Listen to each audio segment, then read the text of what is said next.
আজকে আমরা দুইটা ভেক্টরের লম্ব হওয়ার শর্ত সম্পর্কে জানব।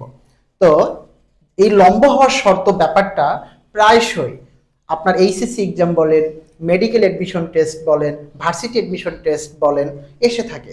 তাহলে চলুন প্রথমেই আমরা দিনাজপুর বোর্ড 21-এ আসছে এরকম একটা প্রশ্ন সম্পর্কে জানবো এবং সমাধান করব।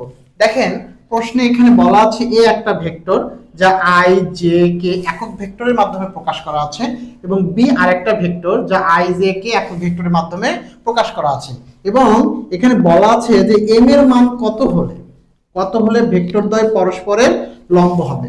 এখন কথা হচ্ছে দুইটা ভেক্টর তখনই পরস্পরের লম্ব হবে যদি ভেক্টর দ্বয়ের ডট গুণফল শূন্য হয়। তাহলে ভেক্টর দ্বয়ের ডট গুণফল A dot B equal to কত হবে? শূন্য হবে।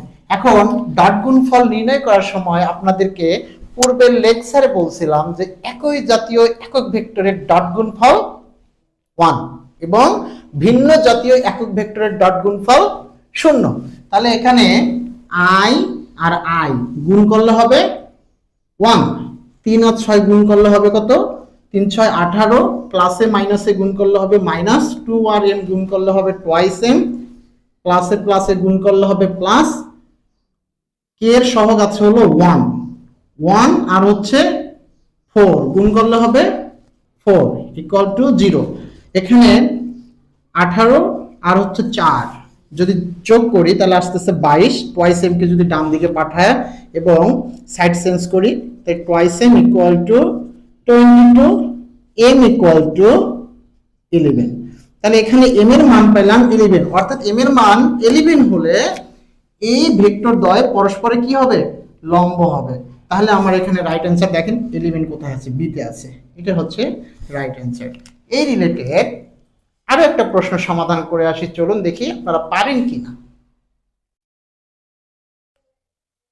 চলুন লম্ব হওয়ার শর্ত সম্পর্কে আরেকটি প্রবলেম সলভ করি এবং সেই প্রবলেমটা দেখেন ঢাকা ইউনিভার্সিটির 20-21 সেশনে আসছে, জাহাঙ্গীরনগর ইউনিভার্সিটির 20-21 সেশনে আসছে, তারপরে হচ্ছে জগন্নাথ ইউনিভার্সিটির 17-18 থেকে 16-17তেও আসছে। তার মানে 16 থেকে 20 পর্যন্ত এই প্রশ্নটা ক্রমান্বয়ে বারবার আসতেছে। তার মানে প্রশ্নটার কতটুকু গুরুত্ব আছে এখানে একটা বার ভেবে দেখেন। তাহলে প্রশ্নটা এরকম ছিল যে এর মান কত হলে আপনার এ ভেক্টর আর বি ভেক্টর দ্বয় পরস্পরে কি হবে? লম্ব হবে, পরস্পরের লম্ব হবে। তোমরা যারা পূর্বের কোশ্চেনটা সমাধান করছো তারা আশা করতেছি এই প্রশ্নটাও সমাধান করতে পারবে। তাহলে যারা যারা প্রশ্নটা সমাধান করতে পারছেন তারা কমেন্ট বক্সে অ্যান্সারটা বলে ফেলেন এবং মিলায় নেন যে অ্যান্সারটা হয়েছে কিনা। তাহলে দেখেন আমরা জানি দুইটা ভেক্টরের ডট গুণফল, একই জাতীয় দুটি ভেক্টরের ডট গুণফল কি হয়? 1 হয়। আর লম্ব হওয়ার শর্ত হচ্ছে দুইটা ভেক্টর পরস্পরের লম্ব হবে যদি তাদের ডট গুণফল, ভেক্টর দ্বয়ের ডট গুণফল কত হবে? 0 হবে। তাহলে ভেক্টর দ্বয় পরস্পরের লম্ব হবে। তাহলে 2 আর হচ্ছে a গুণ করলে কি হবে? টুয়াইস a, প্লাসে প্লাসে প্লাস, 2 আর হচ্ছে j, এখানে সহগ কত আছে? 1 আছে, তাহলে 2। এরপর দেখেন মাইনাস, এখানে প্লাস, মাইনাস আর প্লাসে গুণ করলে কি হবে? মাইনাস। এখন একটু খেয়াল করেন তো এখানে কে একক ভেক্টর আছে, বাট এখানে কি কোনো কে একক ভেক্টর আছে? নাই। তাহলে আমি যদি কে একক ভেক্টরের সাথে এখানে 0 নেই তাহলে 0 গুণ করলে পুরোটাই 0 হয়ে যাচ্ছে, তার মানে থাকা যে কথা না থাকা একই কথা। তাহলে কে এর এখানে সহগ হচ্ছে 1, এখানে কে এর সহগ হচ্ছে 0, তাহলে 1 আর 0 গুণ করলে কি হবে?